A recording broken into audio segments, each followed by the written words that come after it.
Oi, meu nome é Gustavo Cardoso e esse é mais um episódio do Fundão do Vale. Hoje, para conversar com a gente, eu trouxe o nosso amigo Caio Germano. Tudo bem, Caio? E aí, tudo bem? Joia. O Caio é o príncipe, né, Caio? Qual que é o nome completo mesmo? Não é Fala príncipe, aí não. ele. É Caio Germano Alves de Oliveira Vaz dos Reis Batista. Beleza, Letícia, coloca tudo na hora de que for... Eu só não vou passar o CPF, hein, meu? Não. A não ser que vá Pix pra mim, aí eu deixo o CPF. Se bem que a chave não é o CPF. Não é o CPF. Depois, no final do programa, você deixa o seu Pix. Beleza. Então, hoje tem muito papo pra falar com o Caio. Ele é campeão do X Game, ele é artista, ele é músico e é também professor.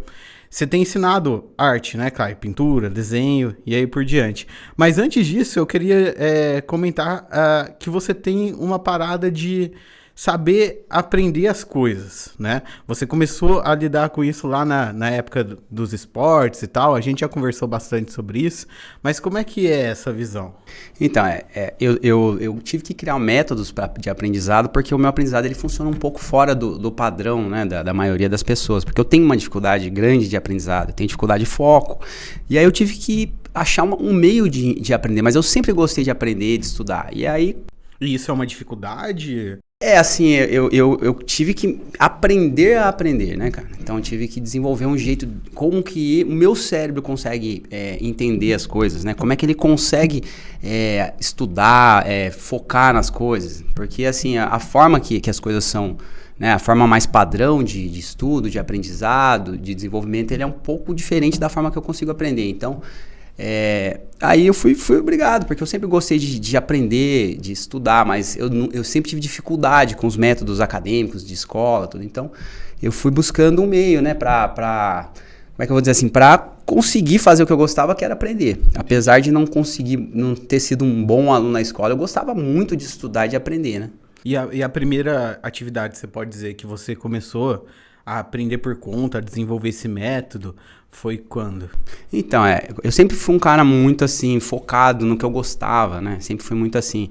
Eu sempre entrei numa imersão nas coisas que eu gostava. E, assim, eu sempre pensava no que eu gostava de forma até excessiva. E isso me fazia ficar adiantando um pouco o processo de aprendizado, né? Porque uma coisa é você estudar 4 horas numa escola, ou menos ou mais, e você vai para sua casa e você vai fazer outras atividades. Outra coisa é você ficar pensando nisso, pensando no que você está estudando de forma até meio, de forma apaixonada, de forma até obsessiva, e aí você acaba adiantando esse caminho, porque você pensa o que a pessoa faz em 4 horas, você fica estudando por 24, dorme, sonha com o que você está estudando, né, com o seu objeto de estudo, e aí você acaba adiantando um pouco o processo. O que você está falando é que você ficava obcecado, então, porque você começava a aprender. Isso, ainda fica. Para eu começar a aprender, eu já tinha que ter essa paixão pelo tema, né, seja arte, seja música, seja esporte, seja ciência. E a primeira obsessão foi o esporte? A primeira obsessão foi o Kung Fu. Quando eu era criança. Conta a história. Aqui em Guará mesmo? Aqui em Guará. Eu sempre fui muito fã do Bruce Lee.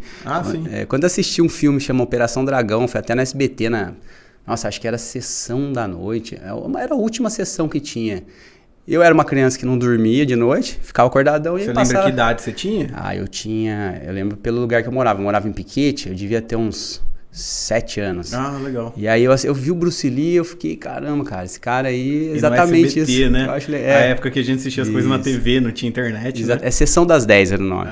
Sim. Exatamente. E assim, aí eu lembro que eu me identifiquei, eu falei, nossa, eu me identifico, eu queria fazer isso que ele faz, essa plástica, né, essa coisa assim, bem assim, como é que eu vou dizer, bem preocupada com os detalhes. O Bruce Lee era extremamente perfeccionista. Coreografado. Lógico que quando era criança eu não tinha essa consciência de perfeccionismo.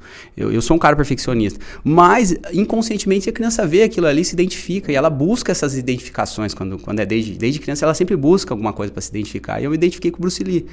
E aí eu fiz Kung Fu, eu fiquei anos fazendo Kung Fu, tive uma certa graduação, só que aí... digamos assim, eu conheci o patins, né, que é o roller, que é o rollerblade, depende, cada lugar chama de um jeito, né? Hoje em dia nem tem o nome oficial para o meu esporte, atividade, né? E se você for pensar no Kung Fu, o que ele contribuiu logo no começo dessa formação, o que você acha que ele te ajudou até hoje? Então, ele na verdade, ele estruturou tudo, né? Ele me deixou com com preparo físico a princípio, com inteligência sinestésica, se não me engano que chama, que é a inteligência física, de você controlar um pouco mais os seus membros, o seu braço, a perna, a forma que você gira, né? Porque o Kung Fu, ele é plástico, né? Ele é totalmente artístico. Ele é mais artístico do que talvez mais de impacto, né? Ele tem todos os movimentos do Kung Fu, é quase um balé, só que uma coisa bem mais assim, mais para, entre aspas, voltado para guerra. Antigamente era usado para guerra, Kung Fu, né? Enfim, então é uma coisa mais explosiva. E eu me identifiquei com o Kung Fu também por isso, e aí veio o Patins. E o Patins, ele assim, digamos que ele me satisfez essa necessidade de criação, né? Esse instinto criativo que eu tinha, que era essa vontade de querer juntar tudo, né? Essa parte mais física, intelectual, da disciplina, do raciocínio, do foco, né? Do perfeccionismo, né? Então, eu me identificava muito com isso, né? E aí veio o Patins. O Patins, e quando começou a parada do Patins, quem te mostrou? Então, você ganhou um Patins e saiu andando por aí? Como é que foi isso? Então, a história não foi tão fácil assim, não. Na verdade, eu assisti primeiro na televisão. Eu assisti um filme chamado Roller Boys. É um filme bem antigo. E eu vi aquela plástica do Patins, a forma dos movimentos, e eu já me identifiquei, achei incrível, achei bem, assim, como é que eu vou dizer assim, era uma ferramenta legal para, né, para artística, talvez, plástica, né? E física para se expressar. E aí eu me identifiquei com aquilo. E depois disso eu assisti um filme no cinema de Patins. E aqui eu fiquei maravilhado, porque eu nunca tinha visto. Eu tinha visto no primeiro filme alguns movimentos, mas no filme que eu assisti no cinema, eu vi eles fazendo manobras, virando cambalhotas, mortais, assim, passando as barreiras dos limites da rua de forma criativa e de forma expressiva. E eu me identifiquei com aquilo, eu achei incrível. E principalmente aquela digamos assim, aquela atmosfera digamos, de uma certa rebeldia, de uma certa liberdade, digamos, né? Entendi. E rolava uma cena em Guará, quando você começou a se interessar pelo Patins, porque a gente conhece alguns caras que faziam lá com você, né? Que praticavam, que é o Vinícius, que trabalha com a gente no JV, o Matheus Matiello também. O Pedigree, até aqui no Brasil, por incrível que pareça, mas no Brasil, aqui em Guará tiveram grandes patinadores de destaque, né? Assim como na cena do skate, a gente tem o berço aqui do skate, que é o Banks. No patins também teve bastante patinador aqui, bastante assim, como é que eu vou dizer assim, na verdade, aqui é cidade pequena, então dentro da porcentagem da cidade, teve bastante patinador de destaque, né? Então o que rolou é que você se interessou pelo que você assistiu e aí teve a sorte também de encontrar amigos e de ver isso acontecendo aqui em Guará. E assim, eu peguei ele teve uma febre, acho que foi em 1994, teve aquela febre de patins, todo mundo patinava, tinha passeio de roller, que era tipo passeio ciclístico, tinha passeio de roller, juntava todo mundo na avenida ali do Carnaval, Presidente Vargas, e ia muitas pessoas assim passeando pela cidade de patins, enfim, e o patins que eu tinha era ruim, e o patins na verdade que eu tinha não era meu, era da minha irmã. Aí assim, eu usei da minha irmã, aí depois eu usei da minha prima, porque acabei estragando a minha irmã. E aí a minha mãe me deu um patins, né? Uhum. E aí depois eu usei esse patins. Com quantos anos esse primeiro patins? Esse patins, ele veio com 12 anos. 12 anos, Eu patino assim, mais assim, organizado e sério desde os 12 anos. E daí pra frente, eu lembro que eu vi uma revista na Bike Tech, que era uma loja que tinha aqui de bicicleta, uma revista de patins, de roller, e eu vi ali, foi ali que eu conheci o X Games. Eu não sabia que existia, aquilo ali era o X Games é a Copa do Mundo, era a Copa do Mundo dos esportes de ação, esporte radical, esporte extremo, né? Antigamente tinha tudo, tinha até rolimã né? Nos X Games, era chamado de Extreme Games, enfim. Era a Copa do Mundo, ali reuniam todos os melhores atletas, os melhores, né, atletas radicais do mundo. E quando eu vi aquilo, eu falei, eu quero chegar ali, né? Aí foi em 2012 que você ganhou o primeiro patins, que você começou a ter essa ideia. Foi com 12 anos. Isso, com 12. Foi com 12 anos. Aí que eu vi aquilo, exatamente. Aí eu comecei a ter essa ideia. E aí eu coloquei aquilo como meta e fui trabalhando. Eu pensava todo dia, o que eu posso fazer hoje para ser campeão dos X Games, né? Então, de ver os X Games, de ter conhecimento dos X Games, até você ser campeão, Levou quanto tempo, você lembra? Olha, eu comecei em 2012 e eu fui campeão dos X Games em 2004. Desculpa. Eu falei do 2012, eu te confundi, né? Foi isso 2012. Desculpa, quando eu tinha 12 anos. Uhum. Cara, deixa eu ver se acho que foi em 96. Tá. Em 96 eu comecei e em 2004 eu fui campeão dos X Games, né? Caramba, levou 8 anos, então. 8 anos. E a sua vida era o esporte? Era o esporte. Eu virei profissional com 15, em 99, então foi em 2012 de novo, hein? Tá.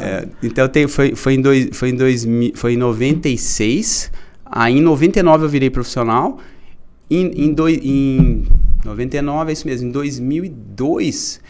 Eu me classifiquei para os X Games sul-americano, fiquei em terceiro lugar. Depois, em 2003, eu fui para os X Games de novo sul-americano, fiquei em segundo. E em 2004 veio os X Games, aí eu ganhei, né, a medalha de ouro. Então foi esses anos aí obcecado pelo patins e de aprimorar a técnica. Hiper focado. Isso mesmo. Então aí que começou a você ter essa manha de aprender as coisas, de ter o seu método de aprender as coisas. Exatamente, porque assim, você imagina, a gente cresce numa sociedade que se você não é um bom aluno, provavelmente você não vai ter uma posição, né, na sociedade. E o pior, você tem que ser bom de matemática, né? Exato, não é só bom aluno, você tem que ser bom de matemática. Se você for bom de filosofia, meu amigo. Não, exatamente. Entendeu? Então assim... Sabe, aí era essa sociedade que eu cresci. Hoje em dia tem um pouquinho mais de liberdade, mas ainda tá muito limitado. Mas ou era ou não era, né? Então, ou seja, aí eu cresci com esse raciocínio de que, nossa, eu não faço nada certo, né? Eu não sou bom pra nada. E aí, de repente, eu vi que eu vi uma forma que eu aprendia, né? Que ia fora do padrão, fora da forma que as pessoas aprendiam. E eu acreditei naquilo e... Na verdade, eu nem pensei muito o que eu estava fazendo. Eu falei, eu quero fazer isso e eu vou fazer e fui. E aí eu vi que deu certo. Aí depois eu comecei a analisar o caminho. Eu falei, opa, então é assim que eu aprendo, né? E aí dali em diante, né? Eu já tinha estudado arte. Alguns anos depois eu comecei a fazer também aula de desenho, de pintura com o Gilberto Gomes. Isso foi... Eu tinha 13 anos, então foi um pouco depois que eu comecei a patinar. Só que quando eu comecei a fazer aula de arte, eu fazia porque eu tinha que ter não dei certo na escola, então você tem que ter uma atividade, né? Certo. E aí, como eu gostava muito de desenhar, eu não desenhava bem, mas eu adorava desenhar. Uhum. Né? Aí os pais já queriam, vamos começar a direcionar. Naquela época que ainda as pessoas acreditavam que talvez você poderia ser um pintor, um desenhista, né? Naquela época não tinha web design, não tinha ilustração digital. Então, o que se tinha de conhecimento era que a pessoa era pintora, era artista plástico, fazia retrato, fazia paisagem, essas coisas. Então, enfim, e aí fui colocado num curso. Eu lembro que eu fiz o curso, acho que eu fiz de 2000, foi 1998 até 2000. Então você começou a estudar arte, você ainda estava no patins. É isso. Aí era uma coisa que vinha junto. Vinha junto, só que eu ficava, né? Falei, pô, eu não quero estudar arte agora, eu queria andar só de patins, mas eu acabei estudando arte junto, né? E aí, aí teve o patins, ele é um esporte novo, teve lá o ápice e depois teve também a queda. E aí, quando isso aconteceu, aí teve problema de patrocínio, né? Teve aquela crise de 2006, eu acho, mundial. E aí chegou aqui em 2007, 2008, por aí. E aí isso deu uma balada bem assim significativa no cenário do patins, cenário, digamos, econômico, né? E aí não tinha mais X Games, não tinha mais patins nos X Games. Tinha X Games, mas não tinha mais patins nos X Games, né? E aliás, não tinha quase mais nada. Tinha, acho que, se não me engano, 3 modalidades, que era o BMX, que é a bike, que é incrível, o skate e o Moto X. Aí, fora isso, eles cortaram tudo, né? Então, eles foram cortando o orçamento e deixaram só os três carros-chefe ali da economia deles. E aí o patins, em decorrência disso, ele quebrou. Entendi, mas você teve a sorte, talvez, o universo conspirou para que você descobrisse o dom do patins e quanto tinha incentivo para isso, né? O dom, assim, quando a gente fala de dom, é uma coisa já, né? Eu não diria o dom, é o interesse. Uhum. Mas assim, eu peguei Eu peguei ali, digamos, a arrebentação da onda. Você falou que foi medalha de ouro. É. Em qual campeonato que foi? Os X Games aqui do Brasil, né? Ah, legal. E isso te levou para competir para fora também? Antes já tinha levado, né? Quando eu fiquei em segundo lugar, eu consegui a vaga para disputar os X Games em Los Angeles. Legal. E lá eu disputei outros campeonatos também, né? Então, aí em 2004 eu estava bem preparado. Qual que é a sensação da medalha de ouro? Porque, né, do que você tá falando, você teve um processo, você treinou, você se dedicou. Então, você chegou a pensar nisso, não? Falou, poxa, olha, o meu método me trouxe aqui, meu treinamento foi isso? Eu pensava assim, quando eu ganhei os X Games, eu não nem aproveitei isso, porque eu vivia focado em, de repente, pensar, eu ganhei os X Games, agora eu não posso perder um campeonato. Eu ganhei um paulista, por exemplo, um campeonato aqui em Guará. Imagina se eu perder um campeonato em Guará. Você colocava a expectativa lá em cima. Expectativa e foco e autoexigência, né? Então eu ficava pensando, e agora que eu ganhei, vai ter uma certa atenção para mim e eu preciso manter isso.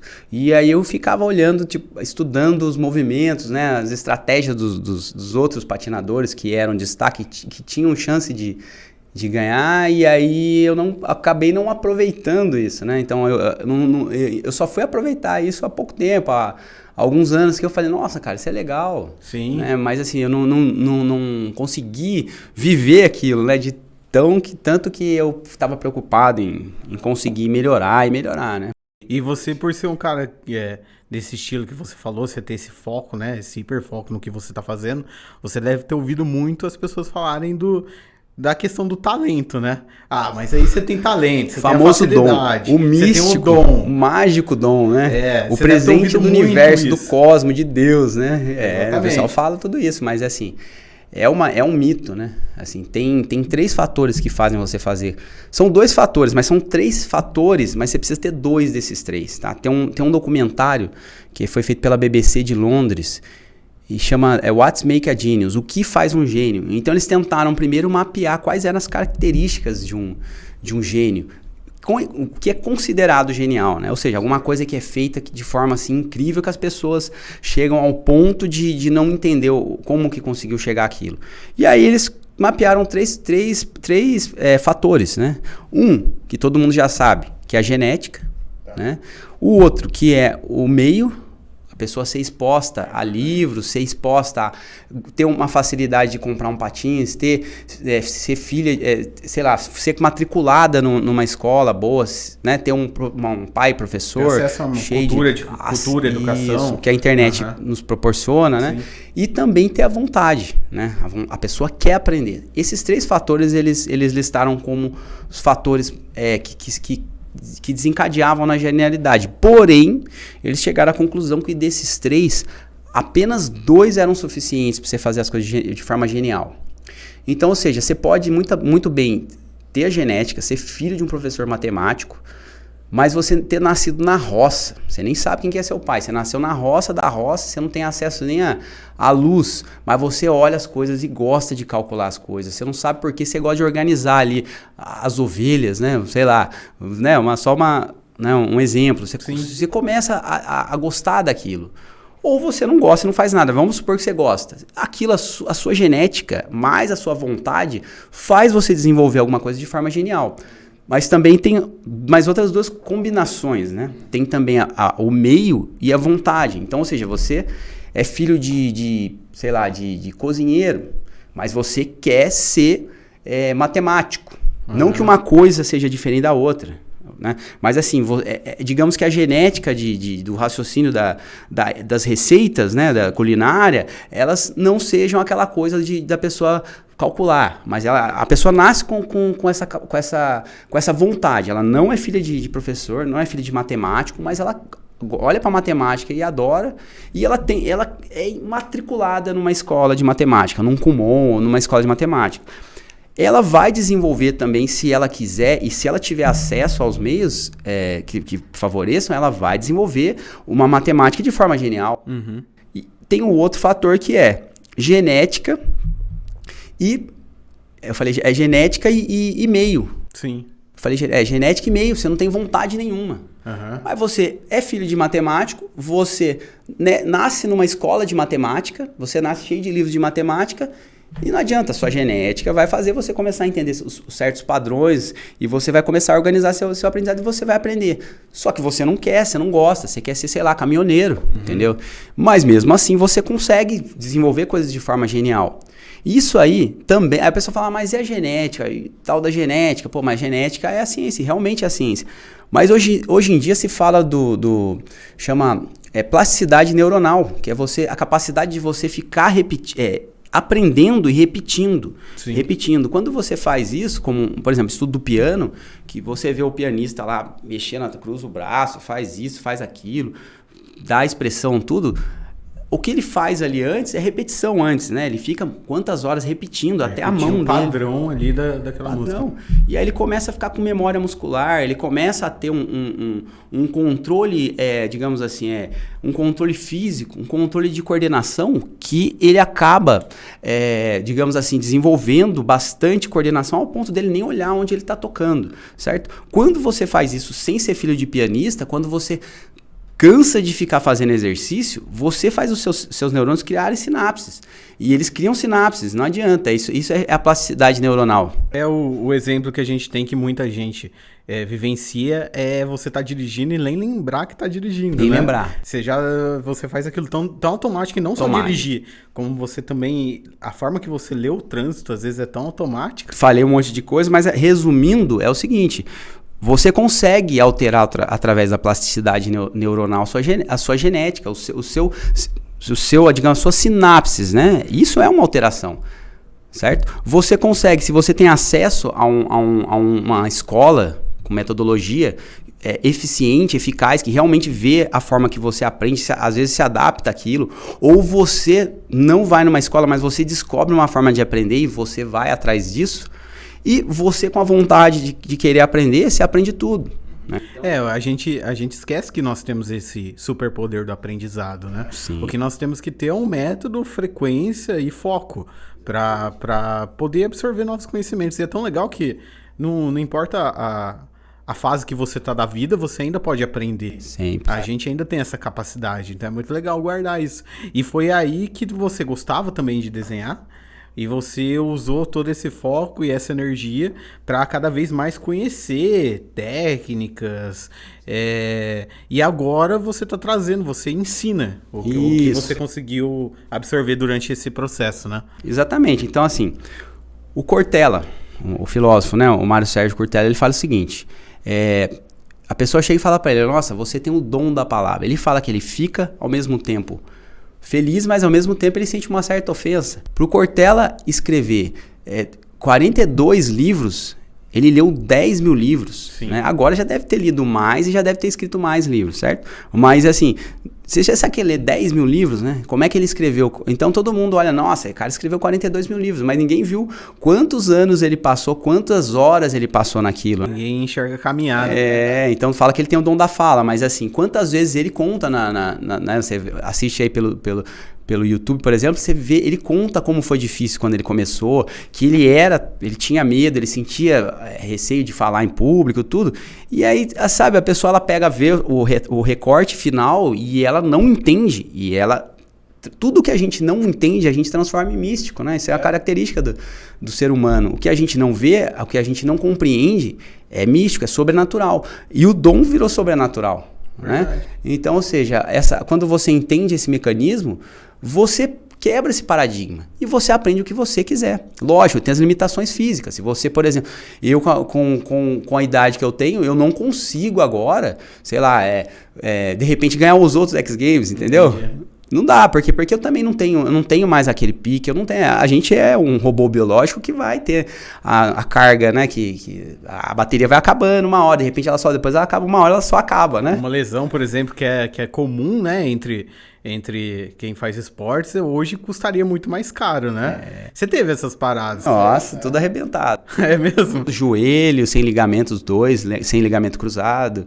E isso antes até de eu começar a ter me destacado, a ter conseguido um retorno legal no patins. Então, ombro, Teve a história do rim. História do rim, quem fala isso? A história do rim é a história aí, cara. Que quando eu tinha 14 anos, eu segurei no ônibus, tava eu e o Matheus, né? Matheus Matiello. Você pegou no ônibus da Tug? Não era o Tug ainda. E aí eu segurei no ônibus, eu, o Matheus e a gente sempre segurava naquele ônibus pra pegar velocidade, né? Onde que foi? Eu tinha 14 anos, era na Avenida do Carnaval, ali, Presidente Vargas. Ah, ali onde era o Augusto, agora é a farmácia. Ali, você pega aquela retona do Carnaval. Aí acelerou, o Matheus soltou e eu não soltei. Aí quando eu soltei, eu ainda puxei, a gente puxava ainda pra dar mais velocidade. Aí eu fui tentar virar numa... Você ainda dava impulso. A gente gostava da adrenalina, né? Aí tentou virar, eu não consegui, o Matheus passou reto. Eu tentei ainda virar, na hora que eu vi que não dava, eu tentei voltar, porque tinha um canteiro ali acho que é Alves Mota, chama Rua Alves Mota, ela tem um canteiro no meio e tem árvore, né? Aquela rua de paralelepípedo que tem a... E a gente entrava no paralelepípedo de patins, cara. A alegria era ver o patinzinho fazer assim, ó. Entendeu? E aí tentou voltar, do jeito que eu tentei voltar, eu bati bem na esquina. Aí do jeito que eu bati na esquina, eu fiquei inconsciente. Deixou o rim na ponta do muro. Eu fiquei inconsciente, aí o Matheus chegou lá, o que é isso, cara? Não entendendo nada, eu tava lá, inconsciente. E a hora que eu tomei a consciência, eu queria ainda voltar pra casa ainda. Aí o cara falou, não, calma aí, cara, já chamei o resgate, pode ficar sossegado. Eu falei, não, vou embora pra casa. Ele falou, não, olha seu braço. A hora que eu olhei meu braço, que a minha mão tava embaixo, eu quebrei o braço, esticou o osso aqui, minha mão ficou aqui embaixo.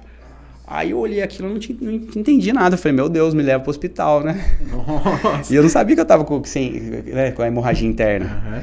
E foi total inconsequência, coisa de moleque mesmo. O que um garoto de 14 anos já faz? Agora você imagina um garoto de 14 anos... Com patins no pé, a 80 por hora, segurando no ônibus e querendo sentir mais ainda a adrenalina, né? Então, 80 a gente tá chutando alto, mas foi uma porradinha. Cara, eu acho que foi quase uns 70, pelo menos. Porque ali dá pra você chegar a uns 60. E aquele dia ele correu, eu acho, porque tava cansado da gente. O motorista correu porque tava cansado. Todo dia a gente fazia isso, fazia um mês já, né? Ele tinha que parar no ponto de ônibus e a gente esperava ele chegar no ponto de ônibus, né? Entendi. Só que a gente não entrava no ônibus, a gente segurava atrás, né, do ônibus. Enfim, caramba. Histórias, né? Mas ainda tá inteiro. Tá, eu tô vivo ainda. Ainda tá vivo, legal. Eu tô respirando ainda. Cara, hoje você tem se dedicado muito à arte e a ensinar a arte. Isso. Fala um pouco, você tá dando aulas, onde você dá suas aulas, como é que... Isso, então, hoje em dia, na verdade, quando o patins começou a dar errado... Ainda bem que eu tinha feito o curso de arte, né? Aí você conseguiu mudar o foco. Eu consegui. Eu falei, eu preciso, né? Porque não tinha como mais viver do patins, né? Então eu comecei a focar na parte de desenvolvimento de metodologia, porque eu gostava, eu achava um desafio muito legal você... Porque, na verdade, a grande verdade é que eu tive dificuldade para aprender. Mas eu tive dificuldade para aprender talvez porque não tiveram paciência para me ensinar. E eu pensava, cara, eu quero... A gente sempre tem essa coisa de querer fazer alguma coisa que não fizeram pela gente, ou coisa e tal, né? E eu queria... Lógico que eu tive muito bons professores com paciência, cara. Principalmente os de exatas, viu? Que legal. E enfim, eles tiveram muita paciência comigo. A gente se identificava muito. Mas assim, quando eu comecei a ensinar... Quando eu comecei a querer ensinar a arte, eu pensava em como eu preciso, né, como eu preciso fazer que as pessoas me entendam, né? Porque... assim, eu tinha dificuldade de entender as coisas. Então, eu criava metodologias, eu tentava ajustar as coisas para eu ensinar as pessoas. E eu acabei descobrindo uma coisa chamada método analítico, que é o método analítico do René Descartes. Que ele, né, ele quer entender como que faz um carro. Como que faz um carro? Você olha o carro pronto e você fala, nossa, como que faz isso, né? Uhum. Ele desmonta o carro, né? Fazendo um simbolismo, sei lá. Ele pega um carro, eu quero entender fazer um carro. Ele desmonta o carro em peças menores e pequenas, e aí ele entende as peças, as mínimas peças, os parafusos, e aí ele começa a montar o carro. Primeiro ele monta a roda, monta o eixo, monta o carburador. Daqui a pouco, por último, ele põe a carenagem, né? Por último. Então, ou seja, foi essa forma que eu comecei a conseguir estruturar minha metodologia. E é a forma que estrutura as ciências, né? A língua portuguesa, ela é feita dessa forma também. Quando você quer aprender a ser um escritor ou fazer uma redação, antes de mais nada, o que você tem que saber fazer? Quando a gente é criança, o que a gente aprende a fazer? A gente aprende a alfabetização. Você aprende A, E, I, O, U, A, B, C, D. Exatamente, é o beabá. Você aprende a estrutura. A partícula mínima da língua portuguesa é a letra, né? E aí, quando você entende a letra, a lógica da combinação das letras, a hora de colocar as letras, como você vai pôr a sua ideia usando símbolos, porque as letras são desenhos, né? A escrita, ela é filha do desenho, né? Só parada semiótica. Só uma observação, né? Tipo, o A, aqui ele é um A, mas em Creta ele era uma cabeça de touro invertida, então era um desenho, então ela acabou se tornando digamos assim, uma linguagem, um símbolo, uma linguagem que as pessoas não se dão conta o quanto que aquilo é complexo. Enfim, olha, peguei uma coisa complexa, quer fazer uma redação como exemplo. Você vai voltando, você tem que entender a letra. Você tem que entender a partícula mínima. Você entende a partícula mínima, vai juntando a peça, vai montando o carro até a hora que você chega no carro.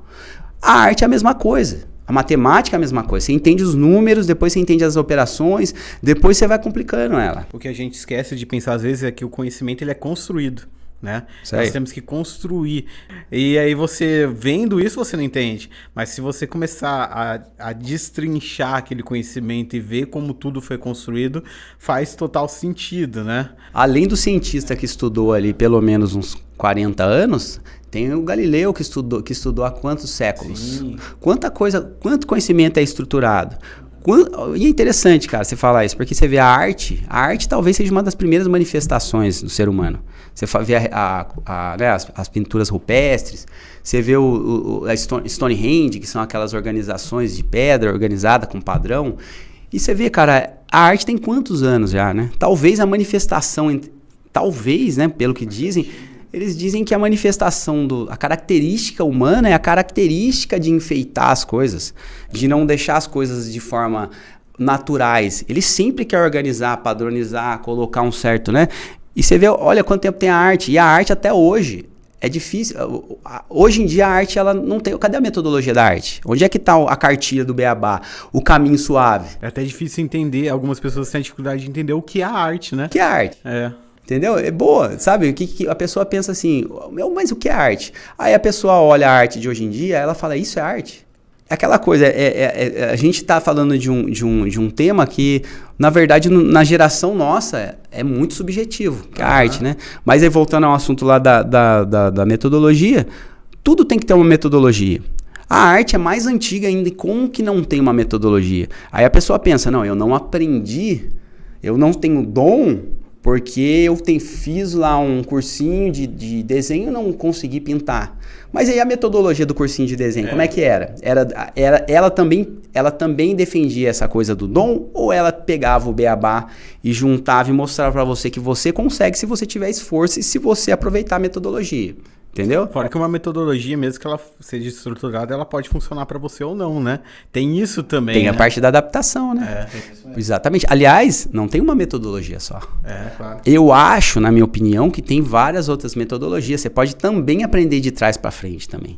Você comentou que quando você estava estudando arte, você tinha na sua cabeça essa vontade de conseguir transferir esse conhecimento, né? E hoje você consegue ver isso acontecendo com os seus alunos? Então, eu comecei a dar aula em 2008. Então, estamos em 2021, faz mais de 10 anos. Em 2008 eu comecei já... Quando você ensina alguma coisa, quando você trabalha... Tudo que você... trabalha, ocupa, acaba sendo um laboratório de experiência, né, cara? Você acaba vendo o que funciona, o que não funciona, o que você não pode continuar fazendo, o que é legal você continuar fazendo, pelo menos por um tempo.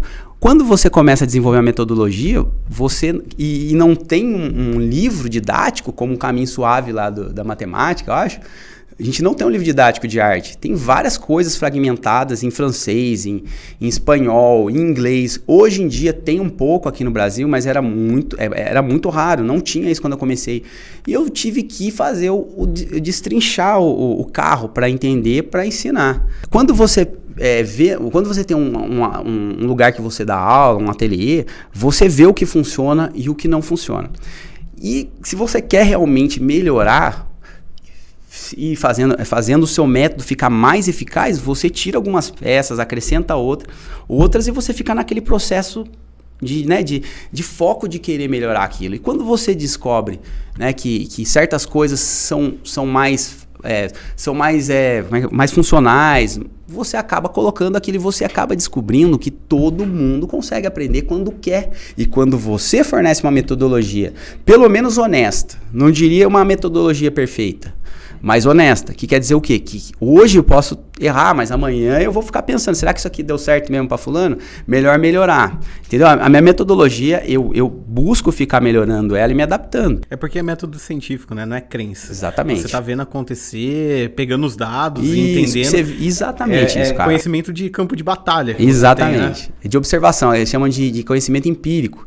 Você vê, coloca ali, deu retorno, legal, não deu retorno, tira, entendeu? Então, é assim que funciona a metodologia. E aí, com isso, eu desenvolvi a metodologia, onde eu começo do beabá, né? A ideia para quem tá ouvindo é que a parada de dom não é bem assim. Exatamente. Eu falei bastante, mas sintetizando é isso. É que eu gosto de começar pelo argumento também. Certo. A gente faz a síntese, né? Falando de redação, mas aí vai ficar nos argumentos, porque né, acho que quem assiste é uma pessoa são pessoas que também gostam da parte mais sintetizada, mas também gostam dos argumentos. Sim. Então é legal você usar citações, né, falar dos filósofos, dos cientistas e juntar tudo isso, né, cara? Porque e aí compartilhar a cultura, né? Pro cara que tá assistindo falar, cara, eu também já ouvi falar disso. Exatamente. Eu também conheço esse cara. E assim, a ciência, ela é a ciência, cara. Entendeu? Ela fica se adaptando, se ajustando, enquanto, lógico, que tudo tem falha, tem um certo exagero para certas coisas, mas a ciência é a ciência. Quem exagera não é ciência, são cientistas, digamos, né? Mas não precisamos entrar nesse campo, mas, certo? Sempre vai ser isso de você, assim, se adaptar, você se melhorar, você pegar e sempre ficar focado em perfeccionismo, né? Em fazer as coisas o melhor que você consegue. Isso é o que eu chamo de metodologia honesta. Exato. É você fazer o melhor que você consegue. Muitas vezes você não vai conseguir, mas é o melhor que você conseguiu fazer naquela era. Cara, eu acompanhei o seu Instagram e você tá lá vendo o seu feed, você tá começando uma obra, né? Isso. Eu queria entender como é que funciona o seu processo criativo. Como você escolhe? Porque não é uma...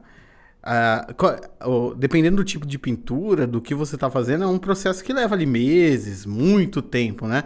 Então, como você escolhe, eu quero começar a fazer isso? Como funciona na sua cabeça? Então, começa primeiro com uma ideia. Por exemplo, o que você quer fazer? Você quer pintar um retrato? Você quer pintar uma paisagem ou você quer pintar uma natureza morta? No caso do Instagram, eu estou pintando uma natureza morta. Quando você pensa numa natureza morta, o que é uma natureza morta? A natureza morta é copo, maçã, jarra, pano, isso é chamado na arte como natureza morta, né? São praticamente três divisões: retrato, natureza morta e paisagem, né? Falando mais da natureza morta, você tem que pensar no quais os elementos você vai colocar na composição. Quando você é um cara meio, chatinho como eu, exigente, eu não vou colocar uma canequinha ali sem significado. Então, digamos, a elaboração da natureza morta, ela leva mais tempo que a pintura, né? A ideia da natureza morta, o que significa o pano vermelho em cima e o pano azul estruturando a fartura na mesa, né? Você vê, tem o vermelho que ele é mais a paixão, mais a impulsividade, você tem o azul que ele é mais a introspecção, a intelectualidade, a estrutura, a disciplina. Você entende? Tipo, né? Espero que vocês acompanhem aí o processo no Instagram. E então assim, você acaba vendo eu gosto de ter o porquê de cada coisa nos elementos da minha, digamos assim, da minha pintura. Então tem uma complexidade maior até do que o desenho, do que a pintura. Exatamente. Né? Então assim, o que é pintar? Basicamente, a arte, ela é observação e execução. É você conseguir enxergar o claro, escuro, textura, sombra, luz e um monte de coisa, e você conseguir executar o claro, escuro, sombra, luz, textura e um monte de coisa. Só que você criar, quando você faz essas duas coisas que eu falei, é uma coisa mais mecânica, mas quando você cria, aí tá a parte humana, ali tá a parte que difere um pouco um do outro. Quando você cria, você tem o seu jeito, as suas experiências, a sua forma, a sua personalidade, o que você acha legal. Por isso que muito pintor tem a fase vermelha, amarela, é mais sombrio, é mais alegre, é mais colorido, porque aquilo é a personalidade dele. E no meu caso, eu sou um cara bem racional, pelo menos assim, eu sou um cara extremamente mais racional, eu gosto dessa coisa, eu gosto da ciência, eu gosto do equilíbrio, eu gosto do... Não que eu consiga, mas eu busco esse equilíbrio, né? Então, assim, eu gosto de mostrar isso na minha pintura. E aí eu gosto de ter ali um simbolismo por trás de tudo. E quando você pensa muito disso, você acaba levando um tempo. Aí você acaba levando meses e até anos para você desenvolver uma ideia legal. E quando você faz isso, aí tá o processo de quê? De você captar aquela imagem. Seja observando, seja com fotografia. Para uma fotografia, vamos supor que você pinta através de fotografia, eu pinto também através de fotografia. Para uma fotografia dar certo, você tira umas 200 fotografias, né? Aí você acha aquela que mais mostra o que você quer pintar. Aí em cima daquilo você pinta. E é legal ver todas essas ferramentas que você tem hoje, e deve ser louco você comparar com o começo, né? Onde você tava ali pegando o jeito para agora, com todo o conhecimento que você tem, né? O começo, né? Por mais que as pessoas não imaginem, ele foi complicado. Eu desenhava mal, meu desenho era feio mesmo. Não era assim, não é falsa modéstia, não. Eu desenhava feio mesmo. Assim, eu via que tinha uma certa zombaria, um certo bullying, né? Com meus desenhos, e era ruim. Eu tenho até hoje alguns desenhos, os meus primeiros desenhos. E eu gosto de mostrar muitas vezes para o aluno, para ele ver que não tem milagre, não tem sobrenatural. Sim. Sabe? Eu mostro para ele, de verdade, isso. O que eu tô falando é uma, digamos assim, é uma metodologia científica, né? Então, assim, eu gosto de mostrar isso. Isso aí é legal porque é parte de desmistificar essa parada do dom. A palavra você fala, olha aqui, eu comecei assim. Essa é a palavra. Assim. Porque agora o pessoal nós só mostramos vitórias, né? Todo mundo. Mas o caminho ali é importante, né? Exatamente. Então, assim, eu não desenhava bem, só que eu gostava, tinha um hiperfoco no desenho por um tempo, e aí eu conseguia, assim, não ligar pro bullying, né? Que o bullying é aquele que quando você tá fazendo um rabisco, aí isso né? Criançada, né, cara? Escola, né? Como que você acha que é o ambiente escolar? Tem um monte de, né, mentes ali, um monte de personalidades ali aflorando, e aí aquilo ali é o campo aquilo é uma batalha. A escola é uma batalha. Aí você vai lá e faz um rabisco, né, que pra você aquilo ali é fantástico, mas para os seus amigos eles dão risada, eles zombam tudo, né? Então muita gente principalmente se tá bom. Exatamente. Nossa, se tá bom? Como assim? Se tá legal, aí o cara fala. O cara fica meio, digamos assim, meio com ciúme do você. Sim. Enfim, mas tem tudo lá e mais um pouco, né? Escola é o campo de batalha. Enfim, e você acaba, né, quando você chega eu não ligava pro que as pessoas falavam, né? Então, quanta gente ligou? Quanta gente quanta gente pegou e falou, não, eu não sirvo para desenho, eu não tenho o dom para desenho. Quanta gente não? Todo mundo teve bullying, cara. Todo mundo foi, né? Todo mundo foi, digamos, bombardeado por comentário, comentário desincentivador. Eu falei certo a palavra? Sei lá.